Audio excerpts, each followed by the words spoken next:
জনতার ঐতিহাসিক আন্দোলন, যার রূপ নিয়েছে সফল গণ অভ্যুত্থানে। অনেকেই এই গণ অভ্যুত্থানকে আখ্যায়িত করছে নতুন স্বাধীনতা নামে। বাংলাদেশের নতুন স্বাধীনতায় সাধারণ জনগণ যে যার জায়গা থেকে সাধুবাদ জানিয়েছে এবং সাহায্য করেছে তরুণ ছাত্রদের। চলুন জেনে আসি নতুন স্বাধীনতা সম্পর্কে কি বলছে সাধারণ জনগণ।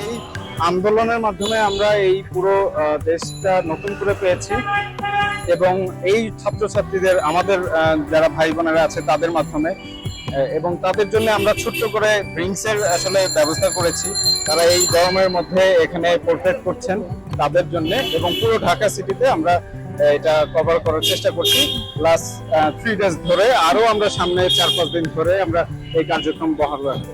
ডেফিনেটলি আপনারা কি ছাত্র জনতার যে এই যে অভ্যুত্থান এবং তারা যে এখনো প্রতিবাদের ভাষা হিসেবে ওয়াল আর্টকে ব্যবহার করছে, গ্রাফিতি ব্যবহার করছে, এটাকে আসলে সাধুবাদ জানাচ্ছে? অবশ্যই সাধুবাদ জানাচ্ছি এবং এর মাধ্যমে আমরা নতুন প্রজন্ম আরেকটা সুন্দর ভাবে দেশকে গড়ে তুলতে পারবো। আই হোপ যেই সরকার এখন আসছেন আমাদের স্টুডেন্টদের যেই চাহিদা, যেই মৌলিক চাহিদা, সবার জনসাধারণ যেই চাহিদা, এগুলো পূরণ করবে বলে মনে করি।